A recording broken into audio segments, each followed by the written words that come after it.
Acho que habilitou. Fala, galera. Bem-vindos a mais um vídeo aí do Campanhas Esquecidas. Hoje eu tô aqui com um convidado especial, o DM Estos. Ele tá mestrando uma campanha para mim de Shadow of the Demon Lord. E no episódio de hoje a gente vai bater um papo sobre um assunto que todo mestre, eu imagino, já se perguntou em algum momento. Como preparar uma sessão de RPG. Então, Estos, se apresenta aí para o pessoal que não te conhece. E aí, galera, meu nome é Estos. Atualmente eu sou um mestre profissional de RPG, é o que tem sido meu ganha-pão ultimamente, né? E, bom, preparo sessão todo dia, tento manter pelo menos 3, 4 mesas simultâneas, semanalmente, então virou uma rotina minha preparar a sessão, cara, disso aí eu entendo bastante. Boa, show de bola. Além disso, é uma das lendas lá do Mesa Quest, né, Estos? Participou do vídeo lá falando sobre retorno, lucratividade, muito legal aquele teu vídeo, cara. Sim, é interessante, cara, porque é uma coisa que tem se difundido cada vez mais, e eu achei legal fazer aquele vídeo falando sobre a questão financeira do mestre profissional de RPG para desmistificar um pouco para as pessoas, sabe? Porque eu acho que nem todo mundo se abre tanto em relação ao financeiro, de você ganhar dinheiro com RPG, né? Então achei legal fazer aquele vídeo para mostrar que não é nada milagroso, e como é que é a rotina também. Eu falo um pouco sobre a rotina no vídeo, né? Que acaba virando um trabalho mesmo, é uma coisa que você tem que todo dia separar ali algumas horas para preparar a sessão. Acredito que a gente vai falar um pouquinho mais sobre isso ao longo do vídeo, né? Sobre a diferença de preparar uma sessão de uma perspectiva mais profissional e de uma perspectiva mais amadora para amigos, né? A gente pode falar um pouco sobre isso mais para frente, mas eu achei legal fazer aquele vídeo para falar sobre isso, né? Desmistificar um pouco, quebrar um pouco o gelo, e me abrir também, né? Porque é novidade para mim também. Então, eu acho que falar sobre mim também dá oportunidade para outras pessoas comentarem, né, a experiência delas, se ajudarem, me ajudarem e eu puder ajudar também de alguma maneira. Então, acho legal que exista a possibilidade de a gente falar sobre isso, né? Boa, também está deixando de ser um tabu. Com certeza, o vídeo foi muito bacana, eles até mandaram por e-mail, né, falando sobre o teu vídeo e tudo, eu recebi na minha caixa de entrada lá, vi que deu bastante visualização, então muito legal, cara. Para a gente começar o nosso papo aqui então, Estos, deixa eu explicar para o pessoal aí que vai assistir o nosso vídeo. A ideia é a gente ter uma conversa mesmo, né, entre dois entusiastas aí, trocando experiências. Então, bora para o nosso papo. Para a gente começar aqui, eu já separei o primeiro tópico. Para você, beleza. O que é preparar uma sessão, Estos? Olha, eu acho que é importante nós diferenciarmos também o preparo de uma sessão online de uma sessão presencial, né? A sessão presencial, ultimamente, é importante também falar que eu migrei 100% para o digital, cara. Presencial, infelizmente, se tornou inviável para mim, para os meus amigos e para todas as pessoas que eu conheço aqui da minha cidade e da região. Ficou meio que inviável a gente jogar semanalmente, cara. É muita responsabilidade. Alguns dos meus amigos, por exemplo, são casados, têm filho, trabalham em turno, então é muito difícil combinar a folga de todo mundo. Então, eu já estava no processo de migrar para o online, né? Antes de me profissionalizar no RPG. E aí agora é só online, porque aí eu posso jogar com pessoas de todo o Brasil. Já joguei com gente da França, com gente da Áustria, com gente de Portugal. Então, é uma possibilidade que o online dá pra gente, né, cara? É um dos pontos positivos do online, porque eu posso jogar com gente do mundo inteiro, com amigos meus que estão fora do Brasil. A gente consegue fechar melhor as agendas, né? É mais fácil, porque ninguém precisa sair de casa, pegar trânsito, que seja. Deslocar, atraso, se deslocar, né? Exato. Acabou, assim, é muito difícil alguém atrasar no online, cara. E geralmente quando atrasa, a pessoa já avisa com muita antecedência, porque já não é um imprevisto, né? A pessoa, por exemplo, não ficou presa no trânsito, ou então não teve que passar no mercado, sei lá, alguma coisa assim. Não, é bem mais tranquilo, cara. É verdade. Eu até tô... Meus amigos aí insistiram para eu retomar uma campanha presencial, né? Na verdade, retomar forma presencial de jogo, né? E te falar, cara, que eu tava meio resistente, sabe? Primeiro que o Foundry, cara, ele é fenomenal, né? Então, o VTT, a ferramenta, faz muita diferença e eles trouxeram a possibilidade da gente usar o Foundry presencialmente. Só que todos esses pontos que você comentou, eu tenho quase certeza que eles vão acontecer na nossa jogatina presencial. Então vai ter gente que vai atrasar, vai ter problema com trânsito. Se você marca 8 horas, começa a jogar às vezes 9, 9 e meia, então tem muito tempo perdido. Então falo para você que eu estou com uma resistência, cara. Eu estou preferindo o digital também, te falar. Sim, sim, exatamente. Então, eu acho que é uma opção muito legal quando existe essa possibilidade de você levar uma tela, que seja um projetor ou uma televisão mesmo, para o presencial. Acho que agrega muito, né? E aí, na preparação presencial, existe toda aquela coisa de você arrumar ali a mesa, né? As cadeiras, assim, colocar o notebook. Eu lembro que quando eu mestrava só presencial, tinha que organizar todo o espaço ali, né? Porque o espaço se torna um recurso finito. O escudo na frente, o notebook fazendo uma função de escudo, né?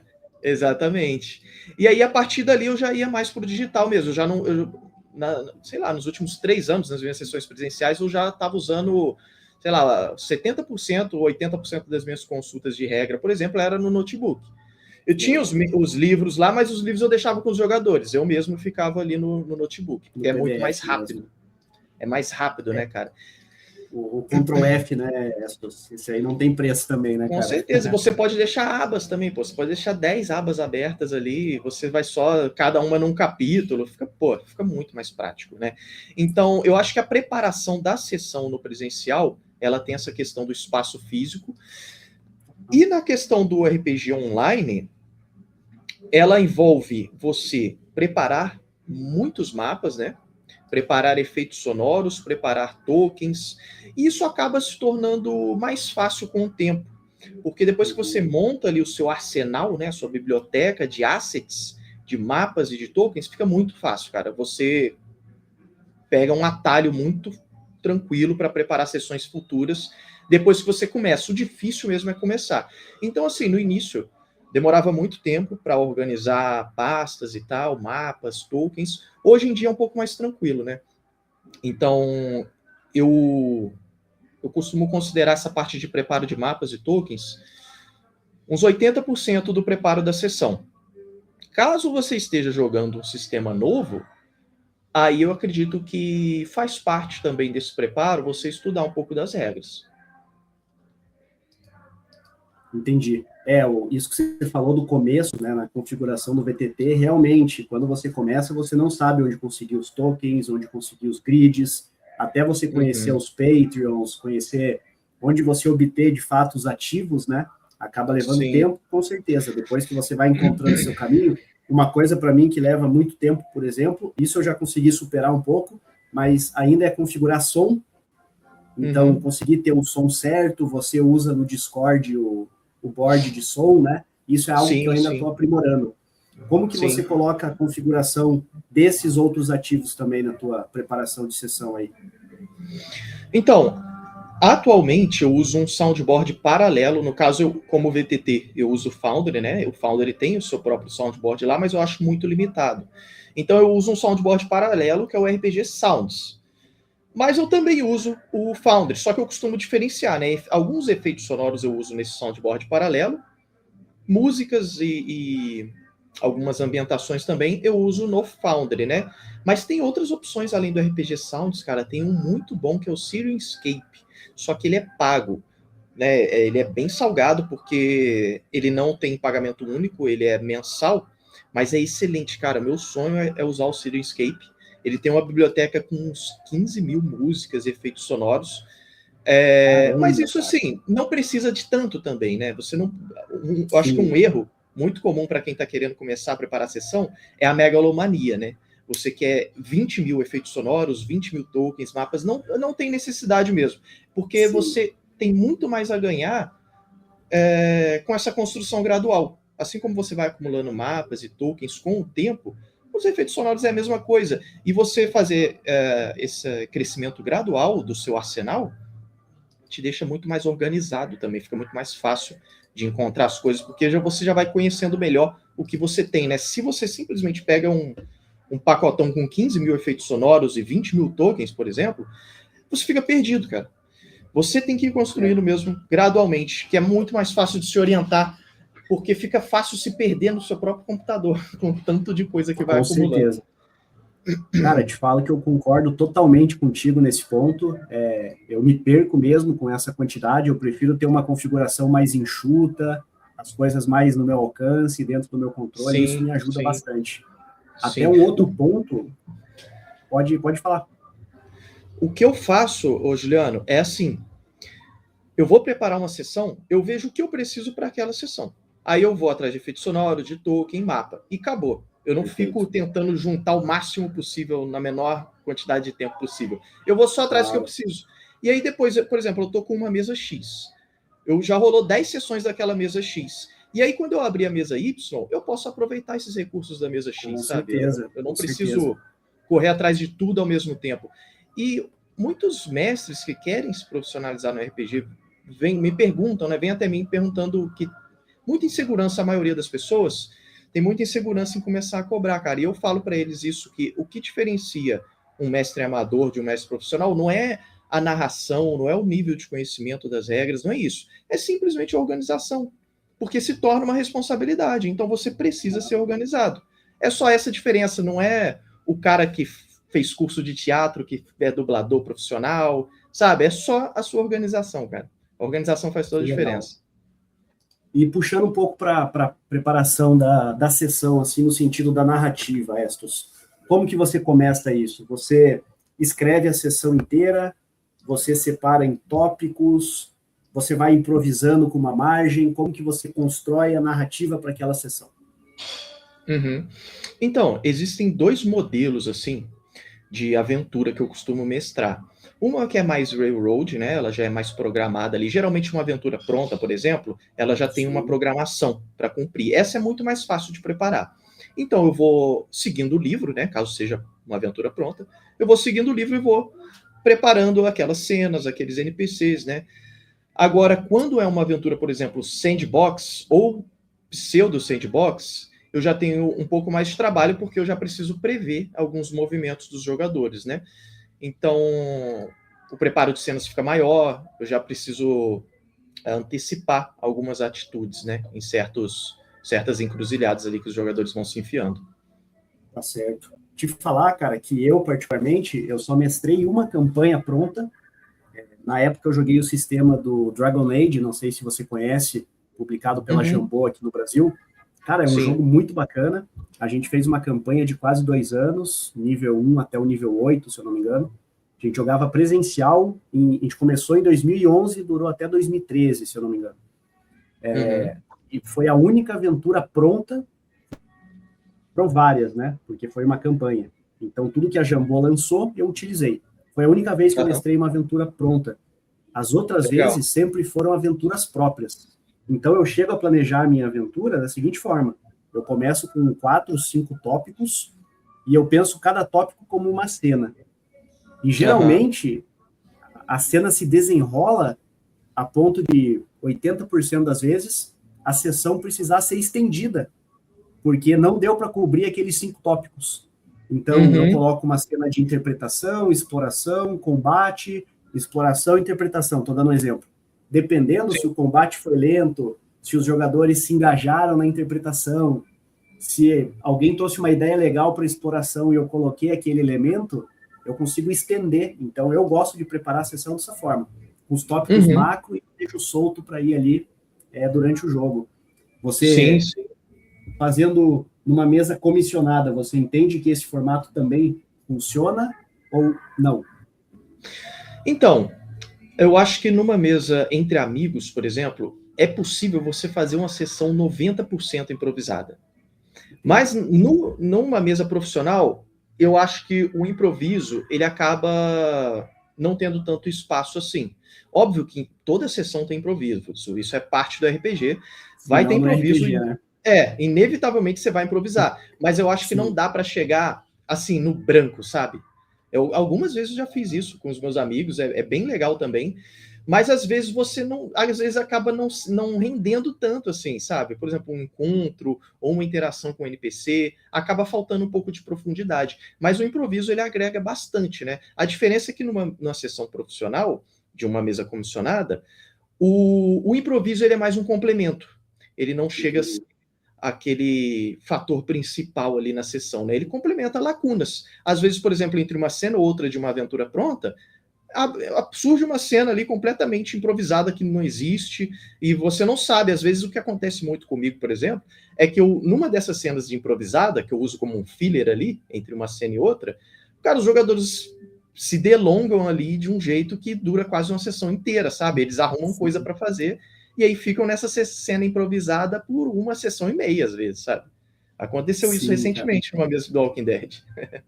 Que legal, cara. Uma dificuldade que eu tenho no improviso, eu gosto bastante, mas eu tenho dificuldade com a verossimilhança.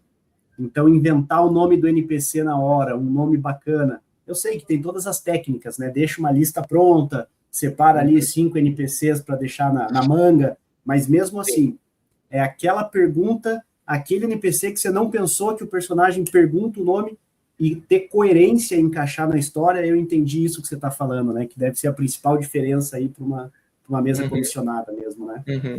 Então, tudo isso entra naquela questão do arsenal de tokens. Eu já deixo sempre uns tokens prontos, avulsos, assim, sabe? Por mais que eu use a mesma portrait, eu já deixo o nome dele. Isso é uma vantagem do online, né? Do VTT, que eu já deixo o nome dele associado àquele token ali. Então, se eu jogo um token aleatório, preciso inserir um NPC aqui. Eu jogo o token ali, ele já está com o nome, sabe? Já vem com o nome. Isso me ajuda bastante. Que aí eu não preciso pensar no nome na hora, né? Mas acontece, cara. Também, por mais que você se prepare tanto, assim, vai acontecer. Vai acontecer de alguém perguntar um nome, porque às vezes esse NPC vai mencionar alguém ou alguma coisa que você vai ter que inventar na hora, né? Dependendo do que os jogadores perguntarem, de como que foi essa interação. Que legal, cara. A gente foi falando um pouco, né, da preparação e tudo, agora para a gente evoluir um pouco para por onde começar, né? Então, beleza, você está preparando a tua sessão, falou a importância de trazer os ativos ali para o VTT e tudo mais. Você começa configurando esses ativos, tá? Você começa configurando os NPCs, montando os mapas de batalha. Qual a ordem, assim, que você traz para começar esse preparo de fato? Então, eu começo sempre pelo mais demorado. Então, por exemplo, a nossa campanha que nós estamos jogando, ela é uma campanha pronta. Porém, muitos mapas que envolvem essa campanha que a gente está jogando, ele não é adequado para eu jogar no VTT, ele não tem aquela qualidade gráfica para jogar no VTT, porque geralmente só tem uma imagenzinha pequena no PDF. Se eu recortar, ela vai ficar muito pixelada. Sim. E ela é feita como, no livro, ela está como uma referência, não é exatamente um battle map para você poder jogar. Então, o que eu faço? Eu começo sempre pelo mais demorado. Eu vejo se vou precisar fazer algum mapa do zero, tá? Então, geralmente é o que eu faço. Cara, vai ter algum mapa aqui que eu vou ter que desenhar do zero com alguma ferramenta? E aí eu uso pelo menos umas 3 ferramentas diferentes, se eu precisar desenhar. Vai precisar, cara? Aí eu já começo a desenhar um dos mapas se precisar. Se não precisar, eu vou atrás dos mapas.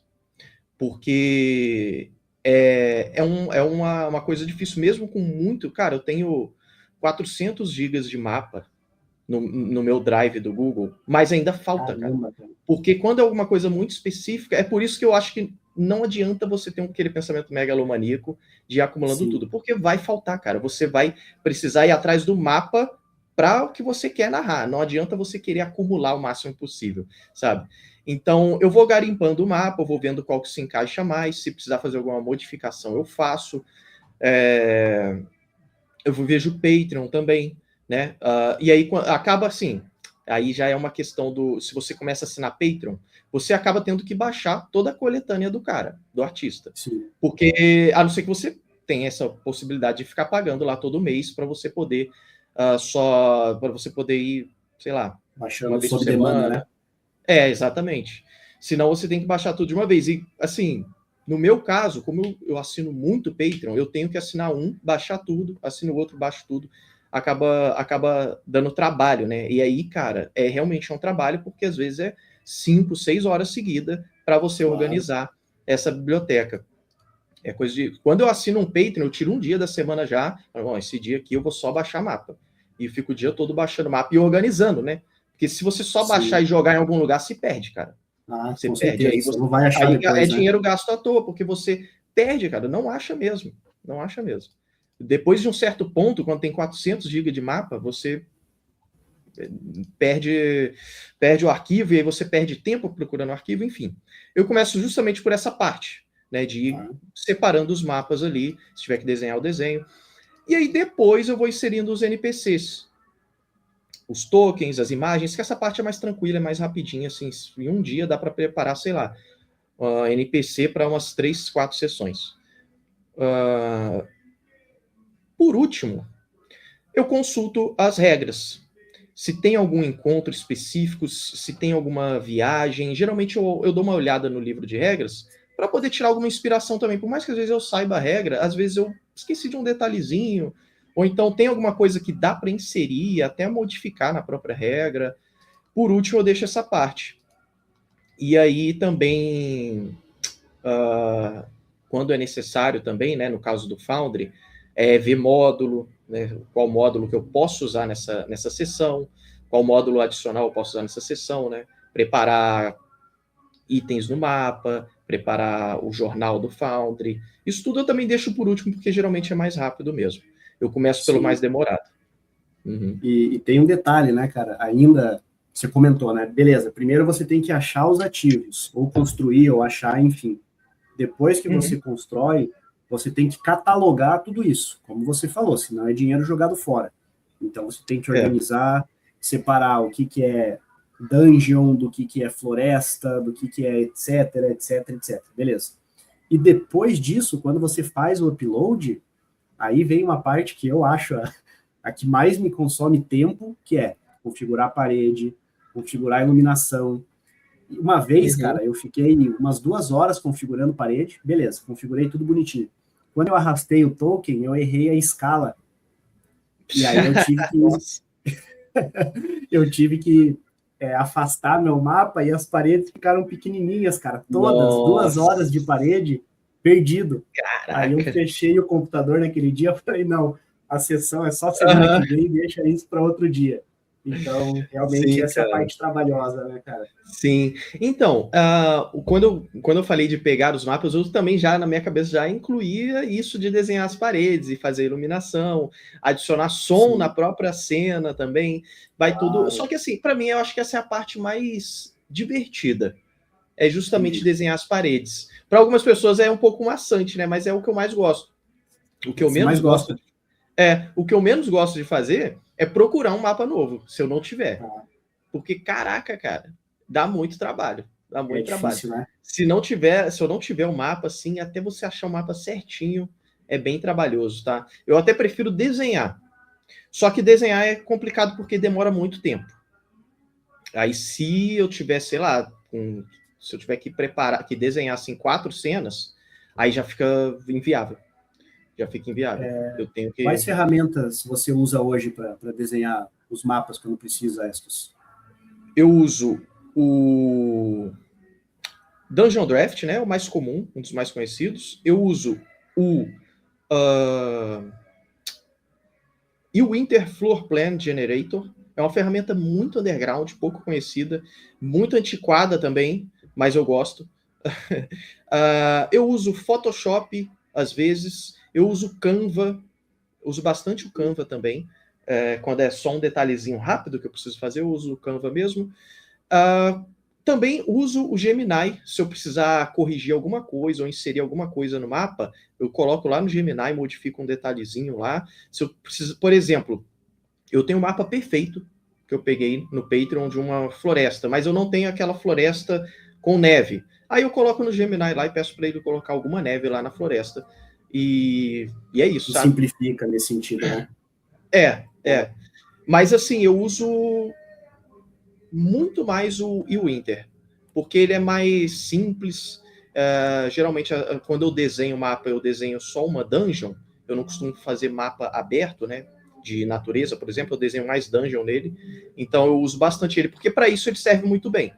Se for para desenhar uma região aberta, eu uso o Dungeon Draft, que o Dungeon Draft ele é a melhor ferramenta, na minha opinião.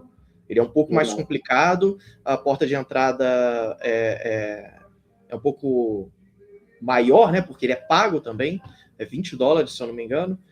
Então, para quem está querendo aprender assim, eu recomendo usar alguma ferramenta gratuita. E aí a gente tem o Dungeon Scroll, a gente tem o... Cara, tem o Donjon. Esse é muito bom também. Cara, tem uma gratuita que eu tô esquecendo o nome, cara, mas se você que tá assistindo estiver pensando em comprar uma ferramenta, eu sugiro o Dungeon Draft. Porque mesmo sendo $20, ele é pagamento único, pelo menos, você vai ter a ferramenta pro resto da sua vida, e ela é a melhor, mais eficiente, assim. Legal, cara. Um que eu dei uma pesquisada, me chamou a atenção, mas eu não fui a fundo, é aquele, acho que é Alchemist, ou Dungeon Alchemist, não me lembro agora. Você conhece esse? Conheço, eu já usei ele. Eu acabei pedindo reembolso da compra porque ele é muito bom, tá? Só que é mais difícil você desenhar um mapa 3D. Exige muito mais tempo, exige muito mais cuidado na hora de fazer as coisas, assim, para você também não colocar nenhum objeto ali que os jogadores não possam interagir. Isso é uma coisa que tem que pensar bastante também. Porque às vezes, por exemplo, você acaba desenhando o cômodo, você coloca uma mesa cheia de coisas de comer lá no cômodo. E aí você tem que pensar, pô, cara, os jogadores vão ver isso daqui, eles vão querer interagir com isso, provavelmente. Vão querer pegar assim, comida, vão querer pegar ração. Eu coloco, exato, aí eu coloco ou não coloco, sabe? No 3D, essas lacunas eu acho mais difícil de preencher, essas lacunas que eu digo espaciais dentro de uma cena. Num mapa 2D eu acho mais fácil. Então eu prefiro usar o 2D do que o 3D, acabei não me dando muito bem com Dungeon Alchemist. Que interessante, dele ser muito bonito. Esse é um ponto bem legal que você compartilhou aí, cara. Boa, que legal. E seguindo aqui, Estos, então a gente falou um pouquinho, né? Você joga uma sessão, uma aventura pronta, né? Você deixa menos margem para o improviso, mas quanto que você sente que dá para você preparar a sessão sem engessar muito, sem limitar a agência dos jogadores? Como que você entende isso, cara? Então, isso acaba sendo um pouco mais difícil como um mestre comissionado, porque eu acabo jogando com muita gente diferente que eu não conheço, né? Sim. As primeiras sessões são as mais difíceis. Então, depois você vai conhecendo cada jogador. Então, fica muito mais fácil você improvisar junto com o jogador, sabe? Então, lá pela segunda, terceira sessão, eu já tenho uma ideia. A sessão 0 também tem um papel primordial nisso, porque na sessão 0, eu, por exemplo, já vou pescando ali como é que cada jogador pensa, como é que eu posso jogar junto com ele, improvisar junto com ele. Então, a sessão 0 é muito importante para isso. Sessão 0 é a primeira sessão. Eu acho muito importante para que eu fico pensando muito nisso, né? Os jogadores devem estar animados com a campanha, com o personagem deles e tal, mas na sessão 0 e na sessão 1, eu fico prestando atenção em todos os jogadores. É isso que eu faço. Eu vou estudando o que cada jogador vai fazer quando eu mostrar isso aqui para ele. Aí eu vejo a reação de cada um. Aí isso eu absorvo e vou aplicando nas sessões seguintes. Eu vou vendo, cara, aqui, nesse encontro aqui, eu acho que o jogador vai querer fazer isso e eu vou embarcar junto com ele aqui. Então, quando começa aquela cena, eu já estou preparado.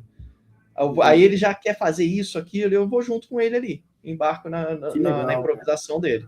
Então, isso você consegue ter uma margem para manobrar nesses pontos, né, cara?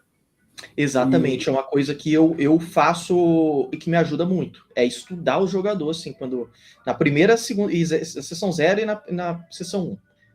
É dar essa estudada. Que legal, cara. E assim, uma situação que quase não acontece, né, com a gente no RPG. O que você faz quando o jogador foge completamente do que você planejou, mesmo sendo uma aventura pronta? A sessão não anda, ou os jogadores não encontraram uma pista, ou foram por um caminho completamente diferente. Como que você faz nessa situação, Estos?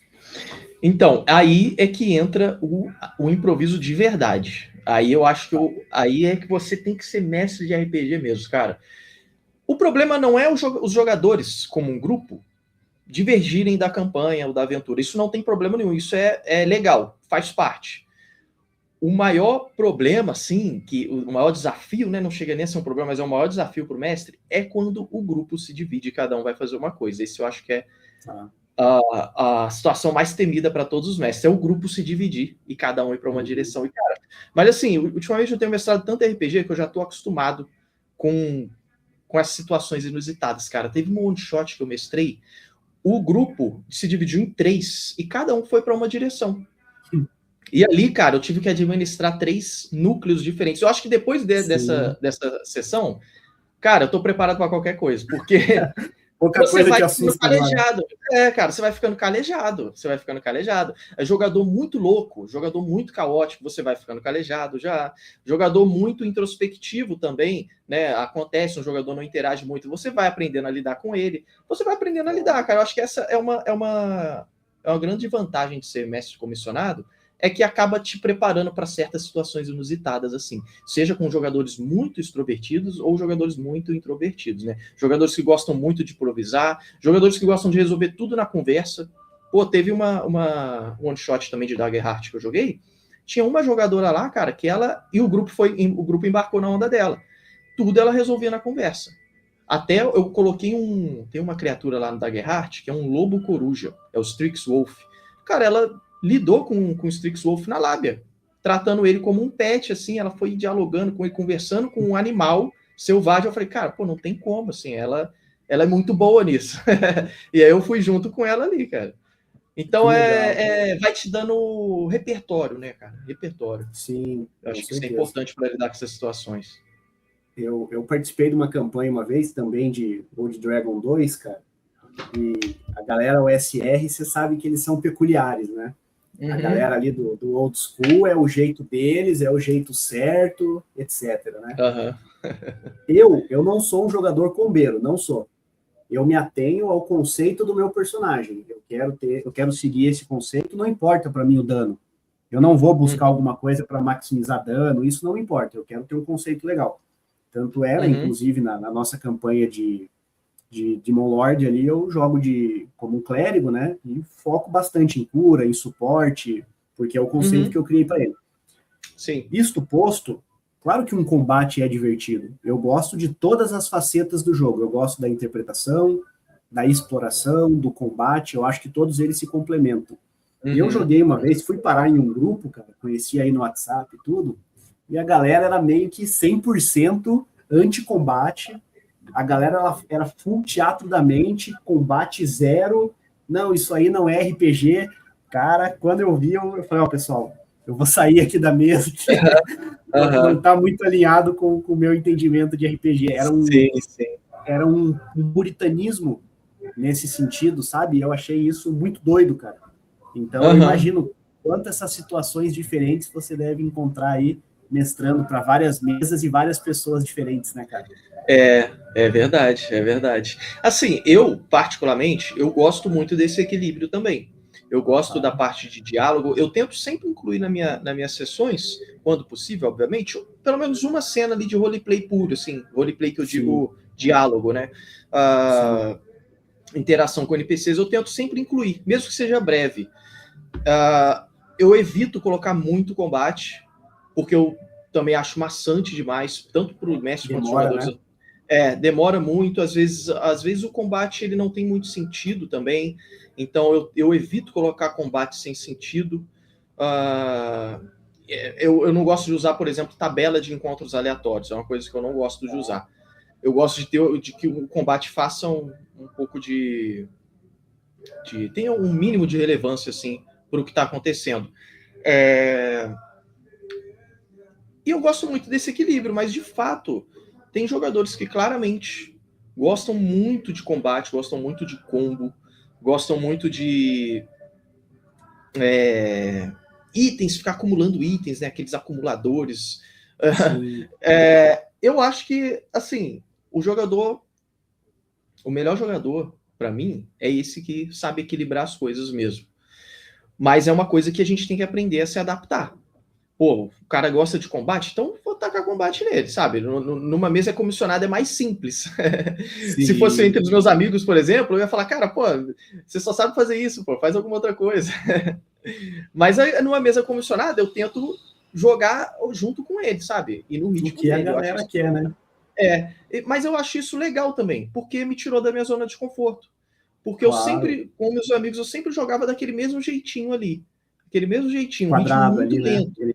Era muito padrão, lento com os meus amigos, sabe? Quando, sei lá, uns 5 anos atrás, Eu jogava sempre num ritmo muito lento, cara, as coisas não avançavam. E aí eu percebi, quando eu me profissionalizei no ano passado, que quando eu jogo junto com os jogadores mesmo, pô, o cara quer combate? Então toma. O cara quer roleplay? Então toma essa situação Não aqui. vai.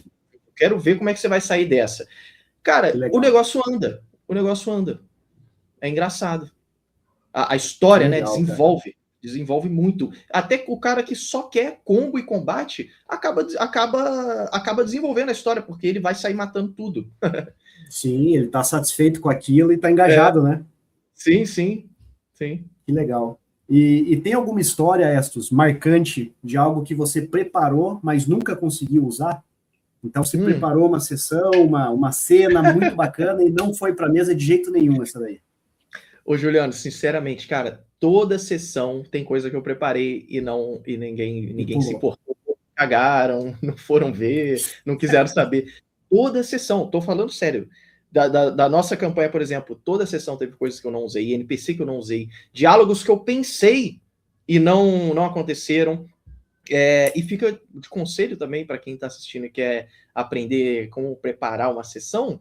Cara, não vale a pena você escrever tudo, sabe? Eu já vi muita gente Sim. que escreve 30, 40 páginas preparando sessão. Isso é loucura, né?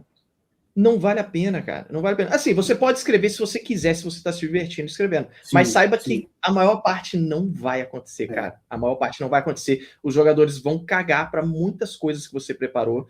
E, pô, pelo menos, cara, 1/3 ali da sessão vai ser coisas improvisadas. Pelo menos. Sim. Isso que você falou de escrever, eu tenho a seguinte opinião. Quer escrever 30, 40 páginas? Escreva como um processo de escrita, um processo criativo. Mas não se frustre, não se apaixone pelo que você escreveu, porque imagine, cara, escrever 40 páginas ali preparando uma aventura que seja, ou mesmo uma campanha, a probabilidade de seguir aquele caminho, claro, os pontos macro, elas vão ser seguidas, mas seguir na risca é muito difícil mesmo, né? Praticamente impossível. Sim. E assim, eu tenho também uma abordagem que, assim, nada que eu tentei incluir numa sessão que não foi aproveitada pelos jogadores, que não foi investigada por eles, não tá perdido, sabe? Tá guardado ali, eu posso inserir mais à frente, eu posso usar até em outra mesa. Faço muito isso também. Às vezes o jogador, pô, é esse grupo aqui não se importou com isso, mas eu posso colocar mais lá para frente ou eu posso usar em outra mesa. Não tem problema nenhum. É verdade. Uma vez não precisa se apegar tanto. Quando eu tive acesso ao sistema do Senhor dos Anéis, não o Um Anel, que é o sistema redondinho, né? Aquele da Decipher System, que o pessoal chama de Coda, é um do Senhor dos Anéis antigão. O sistema é todo quebrado, horrível. Para você ter ideia, para criar personagem, eu e um amigo meu, o Gustavo, ele até vai acompanhar aqui com a gente. Ele vai estar na nossa mesa de Mutant. Legal. A gente escreveu um passo a passo, cara, no Word, isso 20 anos atrás para mais, ensinando a criar um personagem, porque o processo no livro era péssimo. Então a gente criou o nosso próprio roteiro e criava o personagem com o nosso roteiro, beleza. Eu ia mestrar essa aventura, né, essa campanha, e Senhor dos Anéis, na minha opinião, já traz um pouco aquilo, já é um pouco engessado. Claro, você pode explorar pontos na narrativa, claro que pode, você tem vários acontecimentos, a lore do cenário é muito rica, né? Mas, cara, muito do que é o Senhor dos Anéis já está escrito.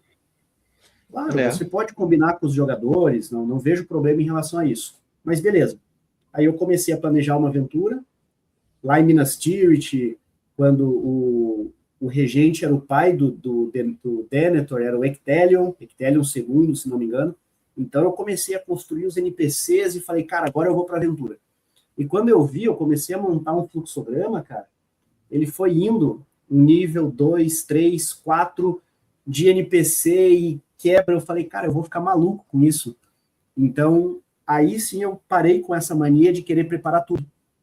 Eu fui e falei, não, beleza, o que eu quero fazer aventura?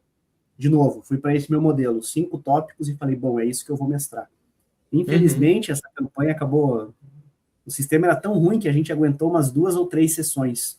Eu não sabia mestrar direito o sistema, os jogadores não sabiam jogar, mas serviu para eu aprender justamente isso que a gente falou agora, cara, de não tentar planejar tudo nesse sentido, né? Exatamente, exatamente. Porque acaba sendo frustrante. E é um erro muito comum também, principalmente de mestres bem iniciantes mesmo, é querer contar uma história. O mestre querer contar uma Escrever o história, livro, né? escrever o próprio livro ali. Não é assim que funciona, sabe? É uma construção grupal. É uma é um jogo em grupo, né? E todo Coletivo, mundo né? conta uma história ali. Exatamente, todo mundo conta uma história ali. Então não vale a pena, sabe? Ao meu ver. Como você falou, como um exercício criativo é legal, mas não se apegue a esse exercício, né? Porque o RPG não é para ser um livro, sabe? É para ser para ser um jogo, no final das Um contas. jogo colaborativo, né? É, Isso aí. sim. E tem alguma cena aí que você improvisou 100% e acabou virando o melhor momento da campanha, cara? Tipo, Pô, foi épico, assim? cara, teve uma cena que foi incrível, incrível. Foi bizarra e foi total improviso. Total. As melhores cenas, cara, não tem jeito. Toda campanha que eu tô mestrando, toda aventura one shot, todas as melhores cenas que eu vou lembrando, assim, todas foram no improviso. Não tem jeito. Não tem como preparar uma coisa tão absurda como o que acontece nas mesas, cara. Então, a gente tá jogando uma campanha. Eu tô mestrando na segunda-feira uma campanha de The Walking Dead. É o sistema oficial do The Walking Dead pela Free League. Muito legal, recomendo muito para todo mundo que queira jogar Apocalipse Zumbi, que experimente jogar esse sistema do The Walking Dead. Eu joguei, só te interrompendo rapidinho, eu joguei uma one-shot de Walking Dead e achei o sistema, mecânica de estresse muito legal, cara. Eu achei fantástico. Muito legal. Continue aí. Sim. Pô, eu adoro também, cara. E aí tinha uma interação entre dois grupos de sobreviventes, né? O grupo de jogadores e um grupo de NPCs, que faziam parte do mesmo coletivo, né? Do mesmo, como é que eu posso dizer, da mesma gangue, vamos dizer assim, de sobreviventes. Mas eles eram grupos distintos que atuavam em zonas completamente diferentes da cidade arruinada.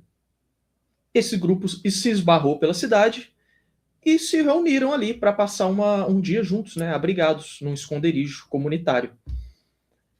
A interação iniciou um pouco tensa, amenizou.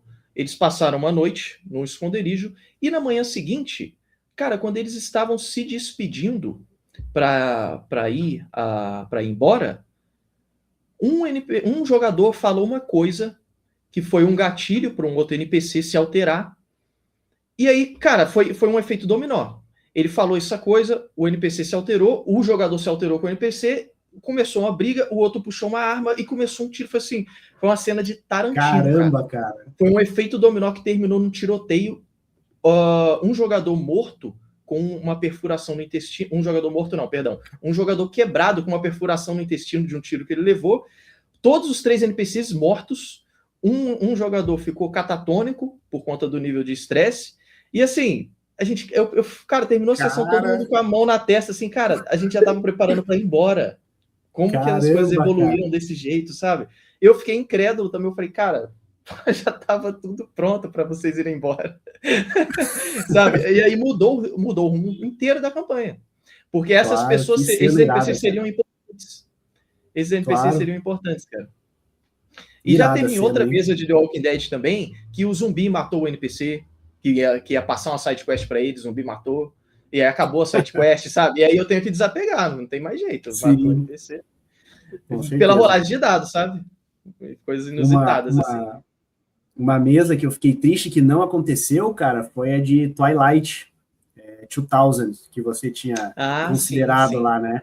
Cara, eu sou doido para jogar esse sistema, cara. Esse cenário, para mim, da guerra que não aconteceu ali, tudo, cara, me lembra muito aquele jogo This War of Mine, sabe? Essa escassez de recurso no ambiente de guerra, tudo, porra, deve ser muito maneiro, cara. Aí você falou isso do Walking Dead, eu acabei lembrando dessa mesa, fugindo total do assunto aqui, né?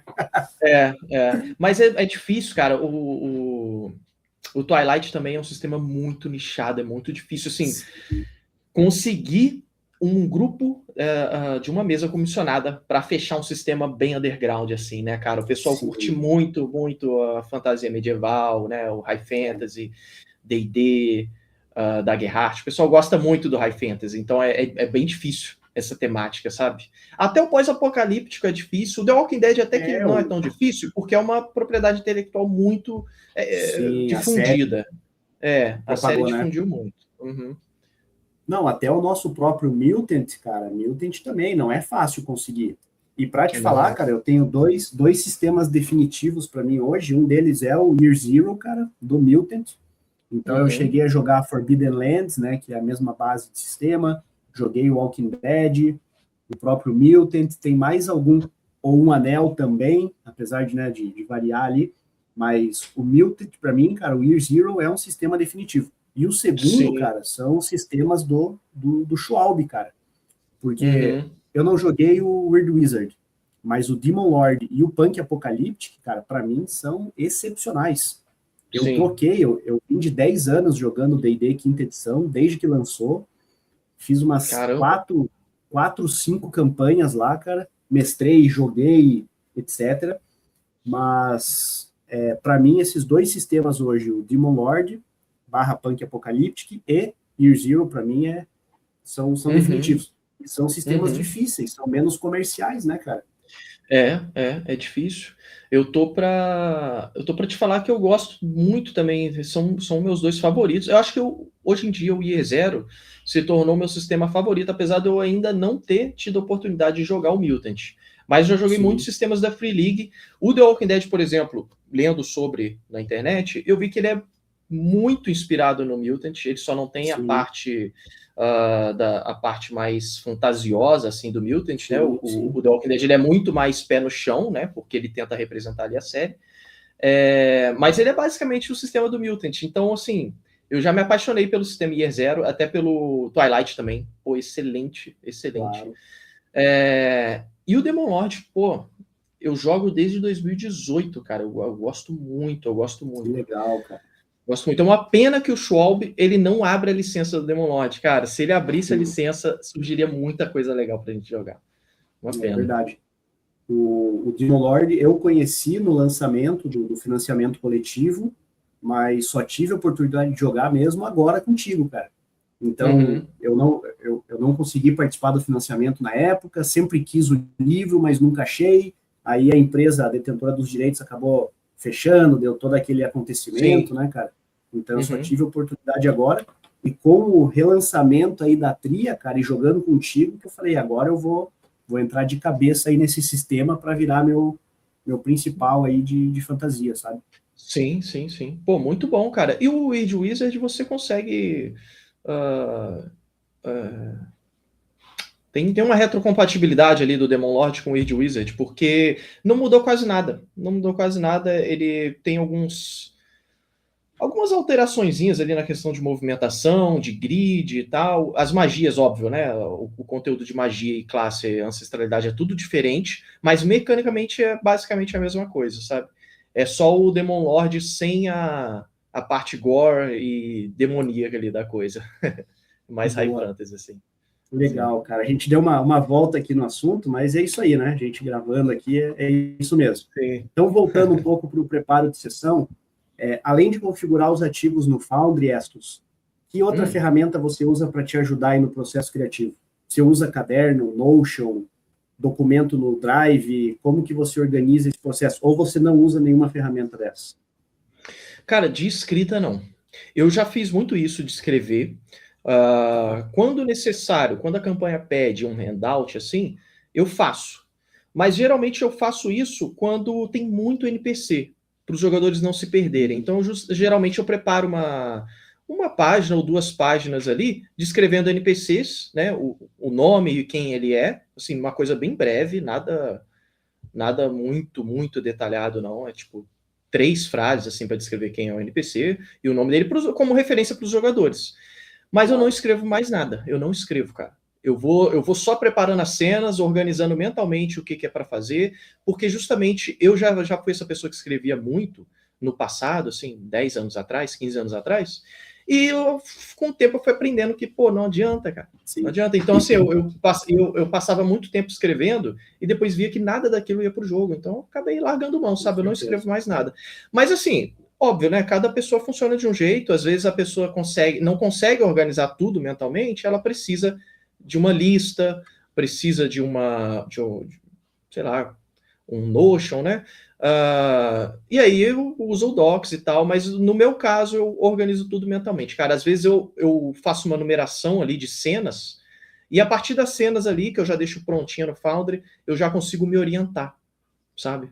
Entendi. Cara, por outro lado, nesse ponto já sou um pouco diferente. Apesar de eu não escrever 100%, como a gente falou, num documento, eu começo a minha sessão antes de ir para o preparo da minha sessão, antes de ir para o Foundry, antes de buscar ativos, eu começo colocando num documento o que eu espero para aquela sessão, quais encontros vão compor. De novo, dessa forma macro. Então, por exemplo, eu estava planejando uma campanha de punk apocalíptico, eu coloquei cena 1, interpretação. Os PJs recebem a missão do NPC tal. Cena 2, eles se deslocam pelo Vale do Zum Zum Maldito, que era uma região lá do jogo, onde tinha uns pernilongos gigantes com tentáculo, aquela pegada Mad Max lá do punk apocalíptico, né? Sessão 3, chegaram no objetivo. Aí vai ter um combate lá numa petrolífera, com uns inimigos específicos. Aí, cena 4, retorno, com opção de desvio para uma cena bônus, cena 5. Então, isso eu planejo. Não ipsis literis, mas a estrutura macro. E eu começo num documento no Google Doc. Então, cada mesa minha, cara, que eu já joguei, claro, né, nos últimos anos eu tenho documentado ali um documento com a aventura, sessão a sessão, que aí isso me ajuda a preparar quando eu vou para o Foundry depois. Porque aí eu vejo, beleza, então o que eu preciso para essa sessão? Cena 1, eu preciso do NPC que vai passar a quest para os personagens. Cena 2, eu preciso dessas criaturas, os pernilongos. Cena 3, eu preciso de uma descrição da petrolífera e dos adversários, etc, etc. Então é assim que eu me organizo. Sim. Pô, é uma boa alternativa. É uma boa alternativa. Eu acho que o jeito certo de você se organizar para preparar uma sessão em relação a ferramentas é o que funciona para você, cara. Pode ser que para uma pessoa ela precisa desenhar. Já vi gente que desenha tudo antes, desenha personagem, desenha NPC, e aí ela lembra, depois ela sabe tudo sobre o NPC porque ela desenhou. Então, assim, vai no que funciona, sabe? O fulano tá usando o Docs, o ciclano usa o Notion. Pô, vai no que funciona para tu, sabe? Eu acho que isso é o mais importante. Boa, legal. E tem alguma ferramenta que mudou o jeito que você prepara as sessões, que você atribui assim? Isso foi uma virada de chave para mim, preparando as sessões? Cara, eu vou te falar que foi o Foundry, o próprio VTT. O Foundry mesmo. Porque ele ajuda muito, cara, nessa questão da organização mesmo, né? Organização de arquivos, organização de cenas, organização de NPCs. Então, o Foundry, ele te dá essa possibilidade de separar tudo em pasta, de separar tudo em cena, né? Cada cena tem X, Y, Z NPCs.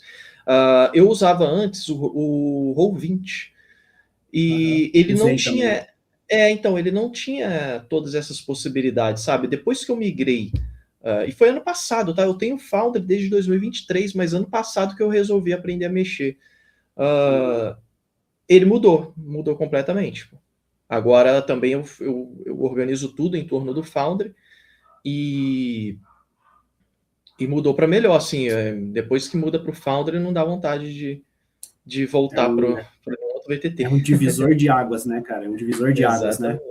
Exatamente. A única coisa que eu lamento do Foundry é quem não pode usar por causa do preço da licença de $50. Então, para várias pessoas que eu já conversei, pessoas falam, putz, R$250, às vezes mais, por mais que tenha as promoções de $40, ainda dá duzentão, né? Caro, então, esse é o único ponto, o único ponto que eu lamento realmente, mas a ferramenta é excepcional. Para você ter ideia, quando eu comecei com o Roll20, eu acho que foi até antes da pandemia, eu tenho um amigo que mora no Japão, aí para jogar a gente falou, não, tem que ser online, vamos para esse sistema. Ele rolava dados, tinha fichas e tinha um grid. E por um momento aquilo funcionou. Só que aí, cara, quando eu fui retomar o online, mais ou menos 2 anos atrás, em 2024, eu voltei para o Roll20, né? e comecei a ver, cara, mas ele não me permite, eu não estou falando mal da ferramenta, eu acredito que ela cumpre o que se propõe, principalmente por ser gratuita, né? Tudo isso.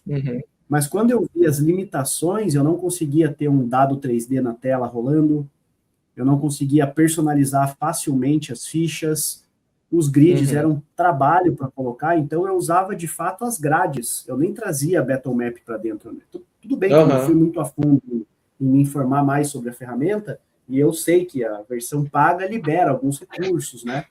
De fog, iluminação dinâmica, esse tipo de coisa. Mas eu acabei não indo atrás.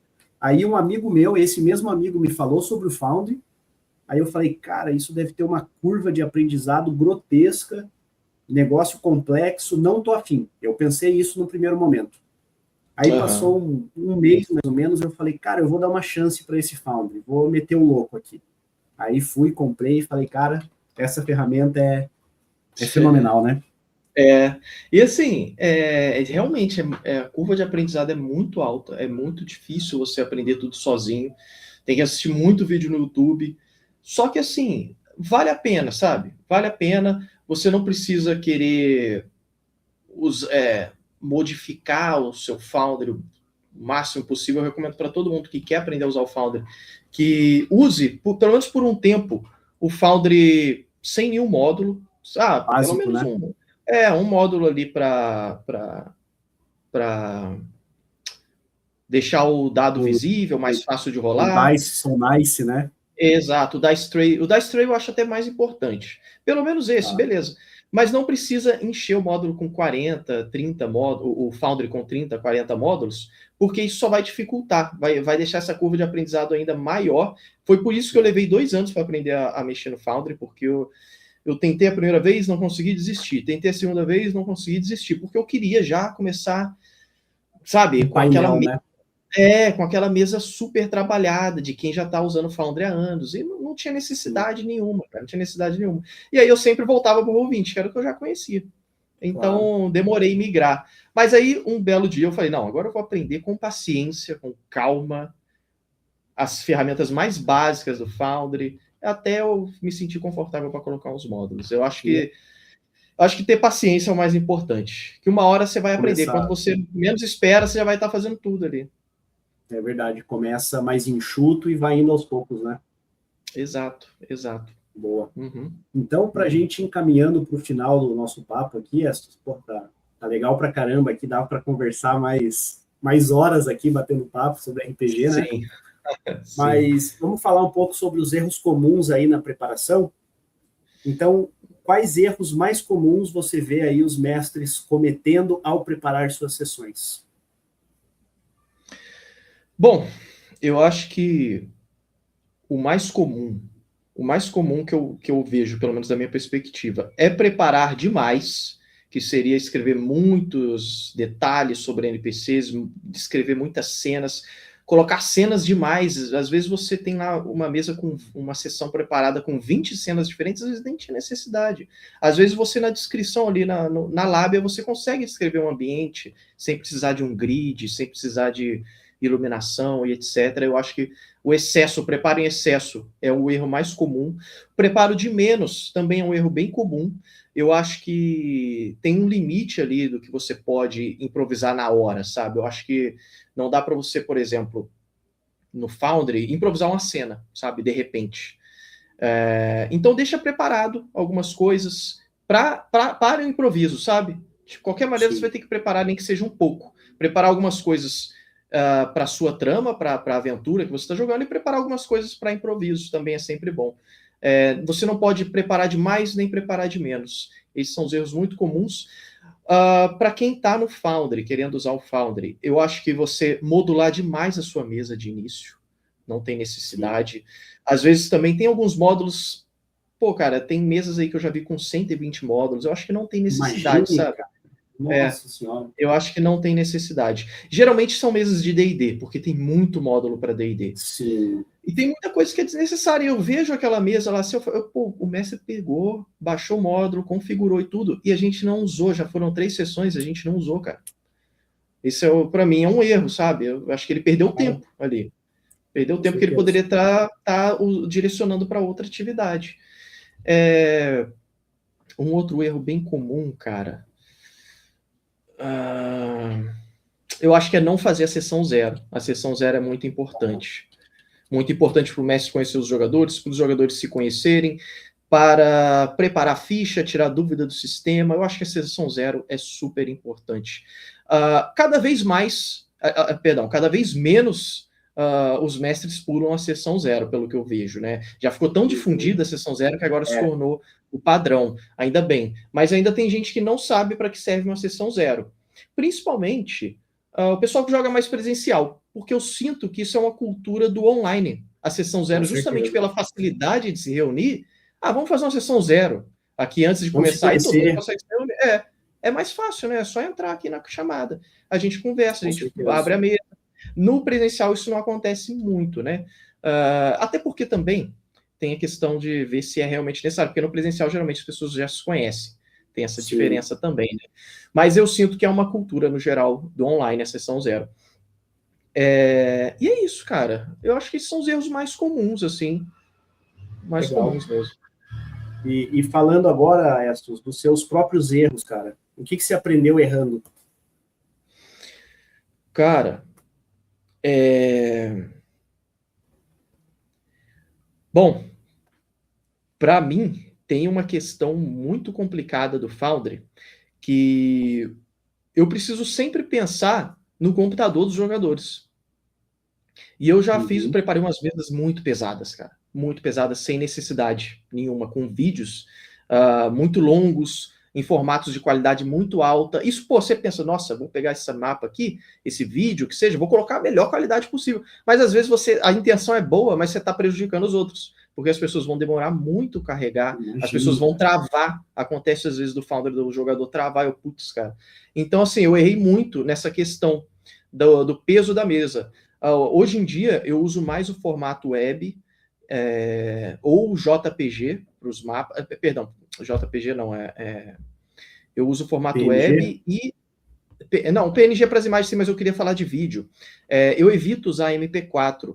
Eu uso o formato web e tem um outro formato que eu não estou lembrando o nome, que ele é mais leve também. Mas eu evito usar coisas MP4. Eu errei muito em relação a isso. Módulos em excesso, também já usei muito módulos sem necessidade, que só pesava ainda mais a mesa. O que mais? Deixa eu pensar.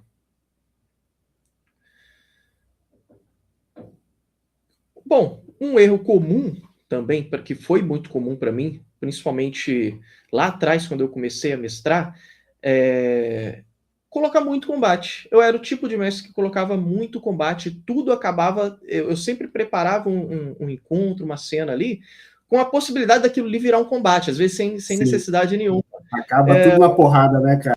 Exato. Mas eu acho que isso também tem a ver muito com o pessoal que eu jogava, né? Eu joguei muito tempo com um pessoal muito porradeiro. Então, isso meio que entranhou na minha mente, sabe? Aí depois eu fui desconstruindo isso. Eu falei que não, cara, nem tudo precisa ser combate, sabe? Foi uma coisa que eu fui desconstruindo. Para você ter ideia, cara, isso aí de tudo acabar em combate, né? Eu perdi as contas de quantas vezes nas minhas mesas um encontro na taverna ali com o NPC virava combate, cara, virava quebra-pau. Sim, exatamente. Então, quando via, os caras estavam quebrando cadeira, se morrendo no soco. Sim, cara, eu falava, cara, pra mim, cara, por um tempo pra mim, uma taverna era referência de um combate já. Isso, vamos pular pra taverna. Eu falei, cara, tem que preparar um combate pra taverna. Tipo, era isso.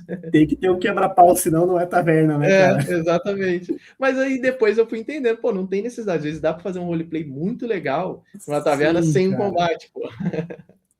Uma vez, eu tenho um amigo que tá morando fora também, mora no Canadá hoje, mas ele mestrou presencial pra gente uma aventura famosa ali do D&D Quinta Edição. A primeira aventura, a Horda da Rainha Dragão, aquela The Horde of Dragon Queen. E, cara, a gente chegou até nível 12 com ele também, foi mais de um ano de sessão presencial, semanal. E aí, cara, tem uma parte na aventura, se alguém não jogou aqui, pretende jogar, vou tentar não dar muito spoiler, tá? Ele colocou uns impostores. Então, cada um de um outro grupo de aventureiros era um sósia impostor do nosso grupo.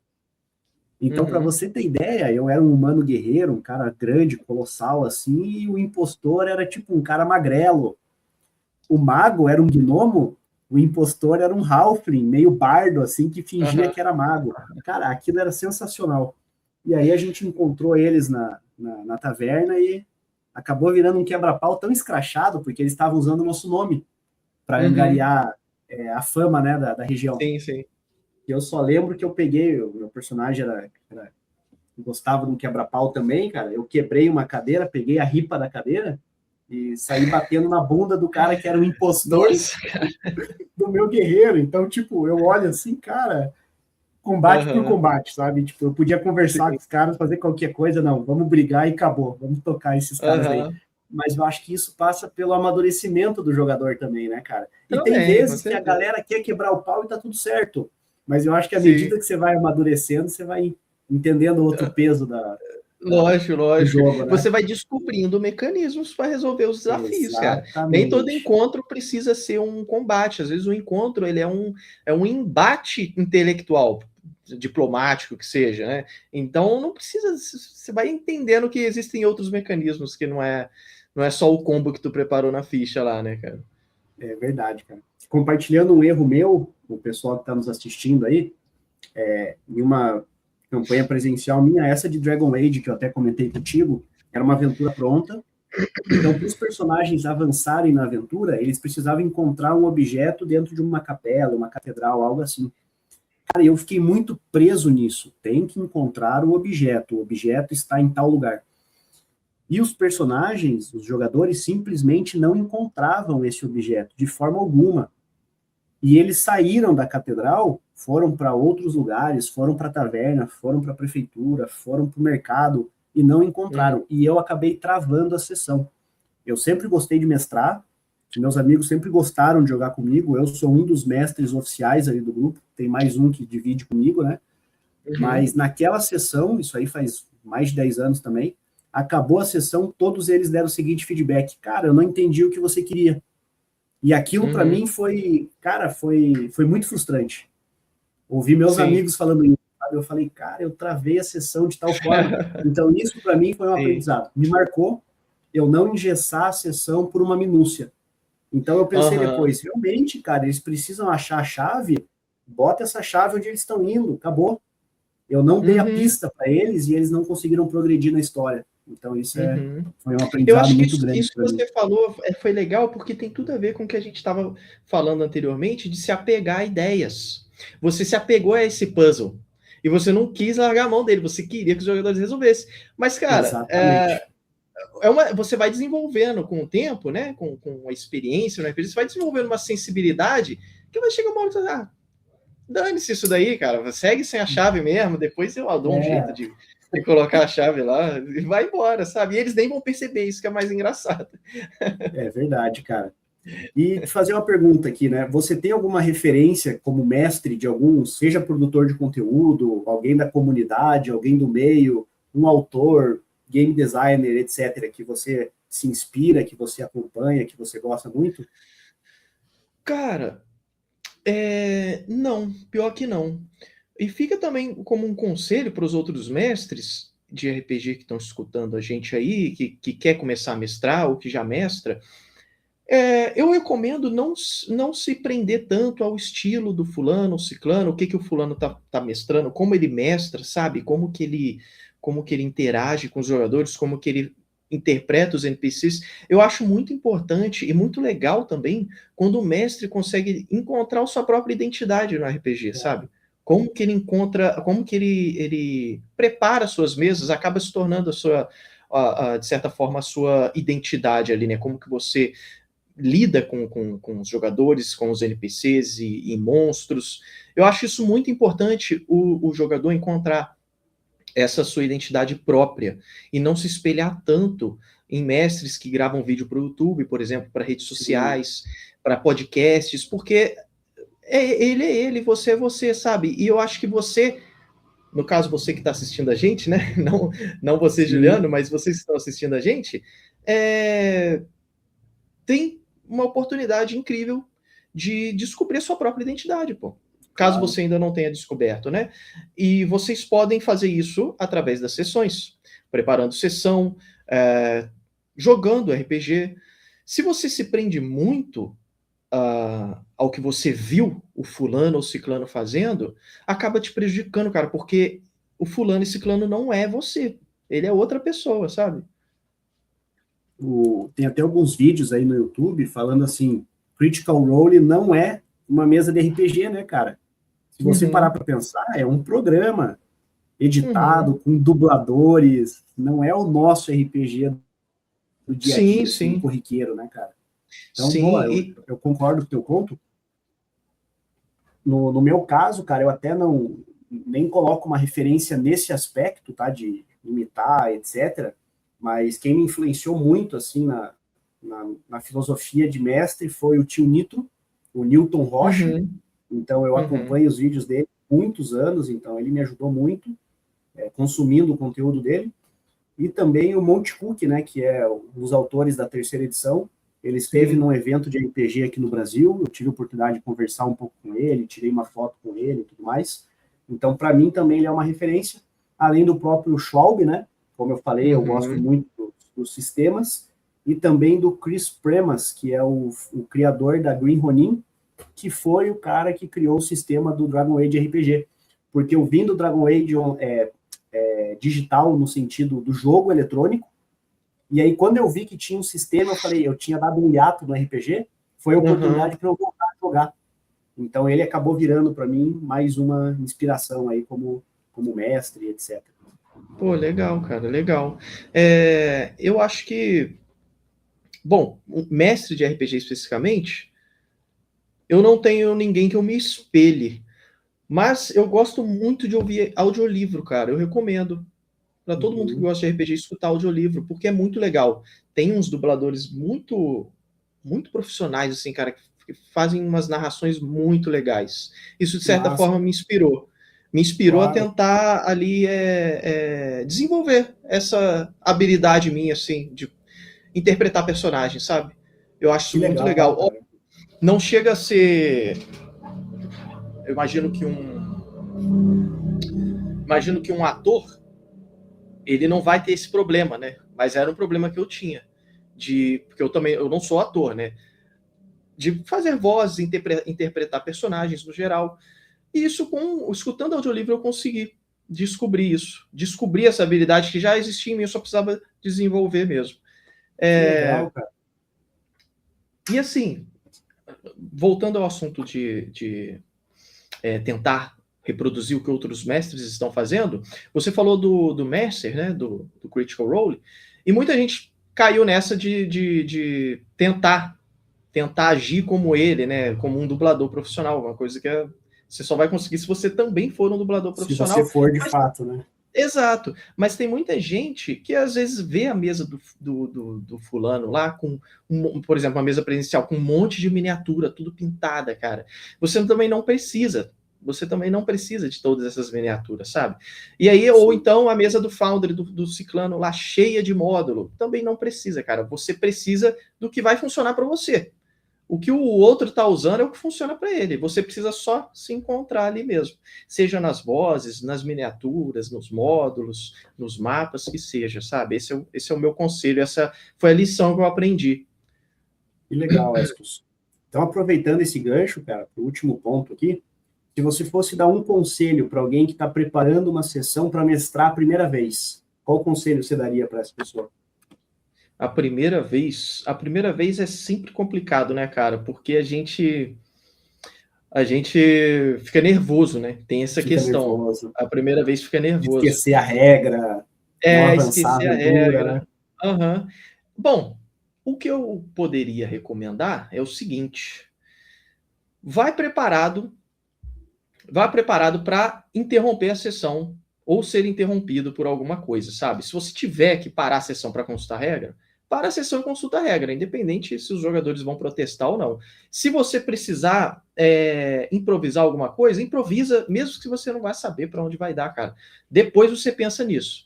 Eu acho que o mais importante da sua primeira sessão de RPG, a primeira vez que você vai mestrar, é a sessão acontecer. Depois que ela aconteceu, você já quebrou o gelo, as próximas você vai melhorar. Então, que tudo que dê para dar errado aconteça na primeira sessão. Depois você vai melhorando, depois você vai aprimorando. Então, vai preparado para isso, vai preparado para interromper a sessão. Eu acho que não existe maneira de errar numa sessão de RPG, né?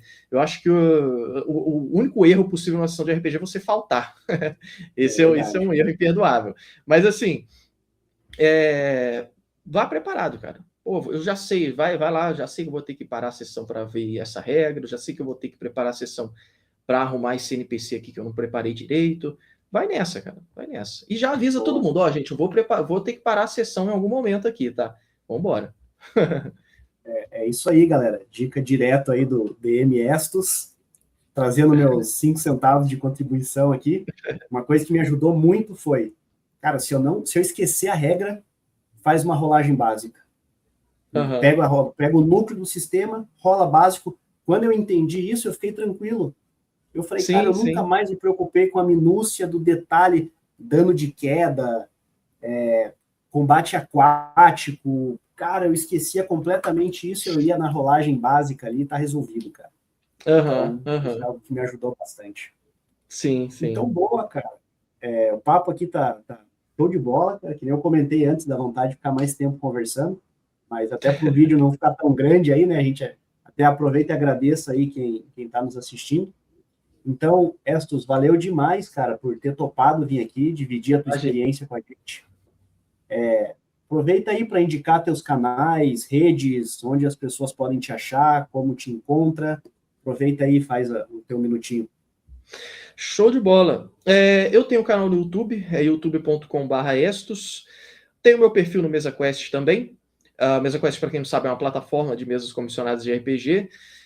Eu tenho lá, é Estos mesmo, o meu nome de usuário. Eu tenho também gm.estos no Instagram.